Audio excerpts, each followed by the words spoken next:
নমস্কার। আজকে ছায়াগ্রহ নিয়ে আলোচনা করব। ছায়াগ্রহ তো আমাদের দুটো গ্রহ, আপনারা কম বেশি প্রত্যেকেই যারা অ্যাস্ট্রোনমি আলোচনা প্রত্যেকেই জানে, একটা হচ্ছে রাহু, একটা হচ্ছে কেতু। আজকে আলোচনা করব শুধু কেতু গ্রহ নিয়ে। কেতু গ্রহ এই মুহূর্তে বসে আছে সিংহ রাশিতে। কেতু গ্রহ বসে আছে সিংহ রাশিতে এবং বসে আছে আপনার মঘা নক্ষত্রে। মঘা নক্ষত্রের দ্বিতীয় পাদে, অর্থাৎ দ্বিতীয় চরণে, সেকেন্ড ফেজে, যে নামে বুঝতে ভালোবাসা। এই কেতু গ্রহ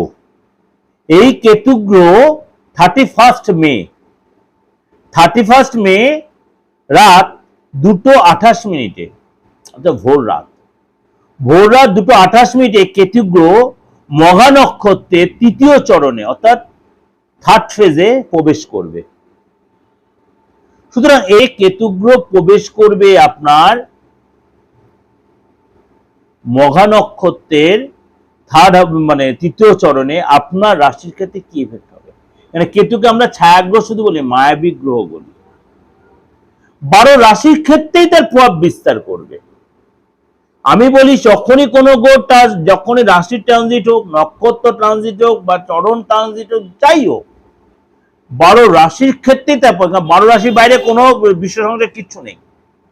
আপনার রাশি জানা থাকুক আর নাই থাকুক, আপনার ডেট অফ বার্থ জানা থাকুক আর নাই থাকুক, আপনার নামটা আছে, আপনার হাতটা আছে, আপনার ফেসটা আছে, আপনি অবশ্যই আপনার রাশি আর লগ্নটা জেনে নেওয়ার দায়িত্বটাও আপনার আছে। তাহলে আপনি অনেকটা নিজেকে সমাজে সেটিং করে নিতে পারবেন। কেন পারবেন বলি, প্রত্যেকের মানে অ্যাস্ট্রোলজি এখন ডিপেন্ডেন্ট। আপনি মানুন আর নাই মানুন, আপনি অ্যাস্ট্রোলজি না মানলে আপনার সূর্য গ্রহ, চন্দ্র গ্রহ এইসবগুলো আপনি কোনোদিনও তার এটাকে মানতে আপনি অস্বীকার করতে হবে। অ্যাস্ট্রোলজি, অ্যাস্ট্রোনমি, কেউ বলে এটা তো অ্যাস্ট্রোনমি, আমি না, হ্যাঁ, অ্যাস্ট্রোলজি আর অ্যাস্ট্রোনমি অঙ্গাঙ্গে হয়ে জড়িত, সম্পূর্ণটা বিজ্ঞান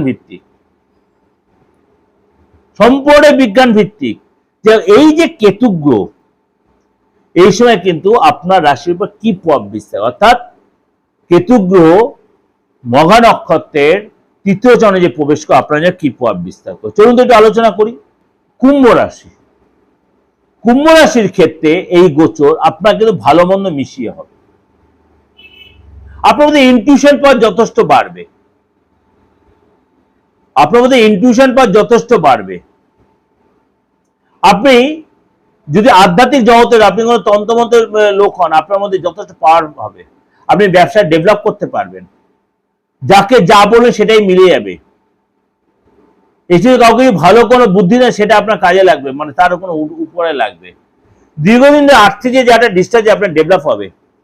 কিন্তু রাস্তায় চলাফেরাতে সাবধান, কথাবার্তায় সাবধান, ট্রানজাকশনের সাবধান, শত্রুতা থেকে সাবধান, এগুলো একটু কন্ট্রোল করতে হবে। ব্যবসা আপনার পার্টনারশিপ ব্যবসা আপনার উন্নতি হবে, কিন্তু পার্টনার আপনার মাঝে মাঝে আপনার বিরুদ্ধে কোথাও পিএনপিসি করে ফেলে, সেগুলো আপনাকে ম্যানেজ করতে হবে। সব কথা আপনি তুরন্ত রিয়াক্ট করবেন না, এগুলো মেনটেন করলে ওভারঅল কিন্তু আপনার অনেকটাই নিজেকে সামনে দিয়ে এগিয়ে নিয়ে যেতে পারবেন। এটা একটা ওভারঅল আপনাদের যে প্রেজেন্টেশন দিলাম, অবশ্যই আপনাদের মিলছে বা মিলবেই। কেন এই যে কেতুর এই নক্ষত্রের যে চরণের যে গোচর, সেটা আপনার জন্য যেসব রাশিগুলো বললাম অবশ্যই ডেভেলপের জন্যই বললাম, বা যাদেরকে একটু সতর্ক থাকবেন, ভালো থাকবেন।